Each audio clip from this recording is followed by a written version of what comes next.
ETF index mutual funds నేర్చుకుని stock మార్కెట్లో రాణించాలనుకుంటున్నారా? వెంటనే ఈ నెంబర్కి కాల్ చేయండి. నమస్తే, వెల్కమ్ టు సుమన్ టీవీ. నేను పద్మిని. ప్రస్తుతంతో పాటు ప్రముఖ ఆధ్యాత్మికవేత్త, వాస్తు జ్యోతిష పండితులు, లలిత ఉపాసకులు, వాస్తు జ్యోతిష శిక్షణ నిపుణులు బ్రహ్మశ్రీ నానాజీ పట్నాయక్ గారు మనతో పాటు ఉన్నారు. మాట్లాడదాం సార్. నమస్తే సార్. శ్రీమాత్రే నమః. సార్, పూజ అనే విధానం ఒకవేళ మనం మాట్లాడుకో, కొంతమంది చాలా బాహాటంగా, చాలా అంగరంగ వైభవంగా పూజ చేయడానికి ఇష్టపడతారు, తప్ప నేను అనట్లేదు. అందులో ఒక అలంకరణ చేసుకోవటం, ఒక చక్కగా పూజ చేసుకోవటం, చక్కగా నైవేద్యాలని సమర్పించడం, అందులో బోల్డ్ అంత ఆనందాన్ని వెతుక్కుంటారు. Yes. ఇంకొక పద్ధతి మానసికంగానే చేస్తారు. అవును. వాళ్ళ ఇంకా అదైతే తెలియదు అసలు, మన వాళ్ళు ఏం చేస్తున్నారో కూడా తెలియదు. మనసంతా తిరుపతిలో ఉందేమో, స్వామి మూల విరాట్ని చూస్తోందేమో ఆ మనసు. ఈ రెండిట్లో ఏది గొప్పది సార్? మానసిక పూజ గొప్పది, కానీ మీకు ఫస్ట్ మానసిక పూజ చేయాలంటే బాహ్యంగా చేసేటువంటి పూజతోనే మొదలవుతుంది. అంటే 10వ మెట్టు ఎక్కాలంటే ముందు మొదటి 1-2 మెట్ల నుంచి ప్రారంభం అవ్వాలి. కాబట్టి డైరెక్ట్గా మీరు మానసిక పూజలోకి వెళ్ళలేరు. మీరు అనుకోవచ్చు, ఇప్పుడు చాలామందికి ఏంటంటే అవన్నీ చేయలేని ఓపిక లేనప్పుడు, అతనికి అనారోగ్యంగా ఉందో, లేకపోతే ఆల్రెడీ ఒక స్టేజ్కి వెళ్ళిపోయాడు.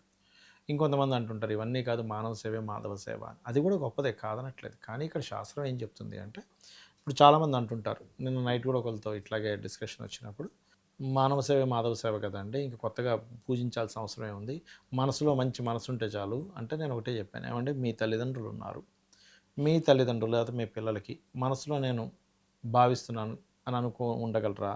లేకపోతే మీ పిల్లలకి టిఫిన్ వండడం అన్నీ చేసి పెట్టడం ఎందుకు చేస్తున్నారు? మనసులో వాళ్ళు చల్లగా ఉండాలనుకుంటే సరిపోతుంది కదా, మీరు అవన్నీ ఎందుకు చేసి పెడుతున్నారు అని అడిగా.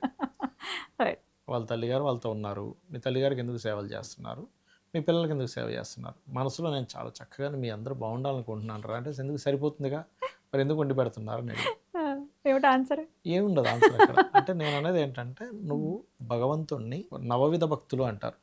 నవవిధ భక్తులు ఒక రకమైతే, ఇందులో చాలామందికి ఏంటంటే, ఎస్ నేను సొసైటీకి మంచి చేస్తున్నాను, మంచి మనసుతో ఉంటున్నాను, ఎవరికి హామ్ చేయట్లేదు, వెరీ గుడ్, అందులో ఎటువంటి డౌట్ లేదు.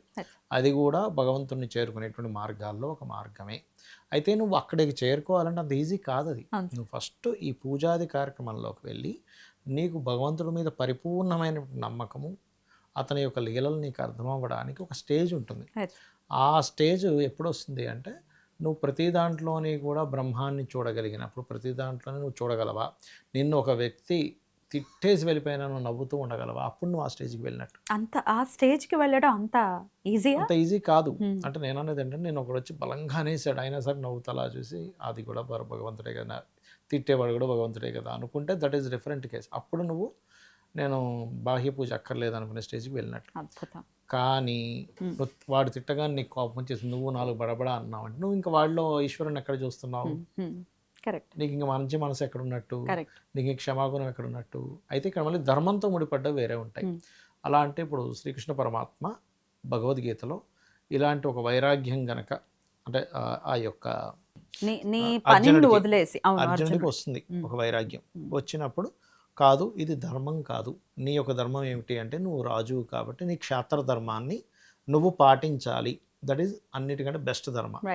అలాగా ఆ బెస్ట్ ధర్మాన్ని నువ్వు చేసినప్పుడే నీ యొక్క జీవితం అనేటువంటిది, నీ యొక్క లైఫ్ అనేటువంటిది మోక్షాన్ని పొందుతుంది. అనేటువంటిది ఎట్లా ఉంటుందో మన ధర్మాలు మనం పాటిస్తూ, ఎందుకంటే 24 గంటలు నువ్వు అలా ఉండాలని రూల్ లేదు. నీకు ఒక్కోసారి ఎక్కడో ఎమోషన్గా ఒక ఫీల్ కలగవచ్చు, నువ్వు తిట్టుకోవచ్చు.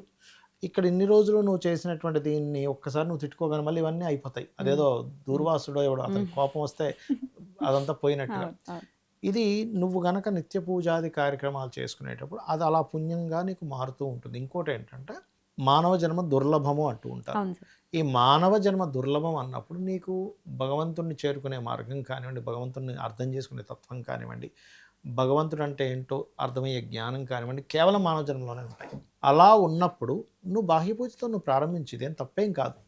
నీకు ఎప్పుడు ఇందాక నేను చెప్పినట్టుగా అవతలవాడు కాండ్రించు మొహం మీద ఉమ్మేసి తిట్టినా కూడా నువ్వు చక్కగా తుడిచేసుకొని ఈశ్వర అనుగ్రహం అనుకుని వెళ్ళిపోయే శక్తి నీకుందా, అప్పుడు నువ్వు మానసిక పూజలోకి వెళ్ళిపో, మానవ సేవ మాధవ సేవ అనుకుని వెళ్ళిపో, కంప్లీట్గా అందులో ఉండవచ్చు.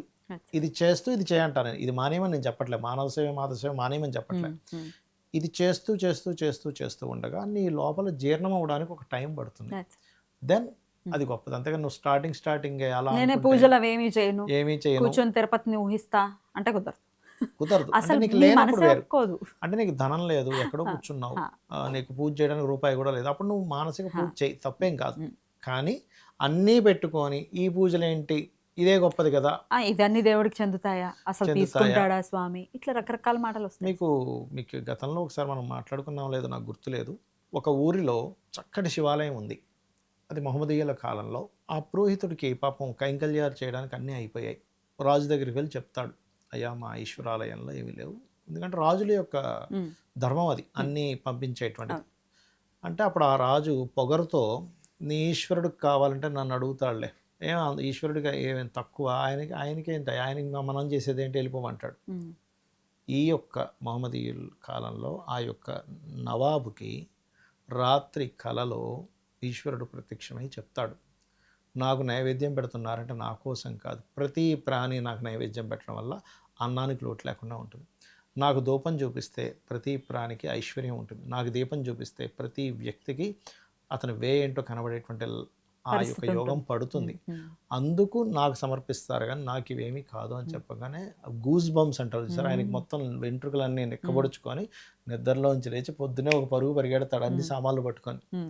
అలా ఏంటంటే మనం చేసేదంతా కూడా మన కోసము, ఈ విశ్వం బాగుండడం కోసం చేస్తున్నాం అనేటువంటి పూనిక మనకు ఉంటే అన్ని సెట్ అవుతాయి. రైట్ సార్, రైట్ సార్, అద్భుతం సార్. సో మానసిక పూజ చేయొచ్చు, కానీ దానికి ఒక స్టేజ్కి వెళ్ళినప్పుడు నువ్వు చేస్తూ ఉండు, ఒకవైపు మానసిక పూజ చేస్తుంటే ఒక బాహ్య పూజ చేస్తూ ఉండు, అలవాటు చేసుకోవాలి. ఒక రేంజ్, ఒక టైం వచ్చినప్పుడు నువ్వు దీన్ని కంప్లీట్గా ఆపేసి దీంట్లోకి పూర్తిగా వెళ్ళవచ్చు, వెళ్ళకూడదు, వెళ్ళలేమని కాదు, తప్పనేం కాదు. కానీ నువ్వు ఎక్కడున్నావు, ఇప్పుడు నువ్వు చిన్నప్పుడు నువ్వు పెన్ను పేపర్ తీసుకొని 13+14 అంటే నువ్వు ఇలా లెక్కేస్తావు, కానీ ఒక స్టేజ్ వచ్చాక మైండ్లో లెక్కేస్తావు. చిన్నప్పుడే నువ్వు పుట్టగానే 2 ఏళ్ళకి నువ్వు మైండ్లో లెక్క 100 × 150 ఎంత అంటే వాడికి అర్థం కాదు, ఎందుకు నీ మైండ్ అంత మెచ్యూర్ అవ్వలేదు.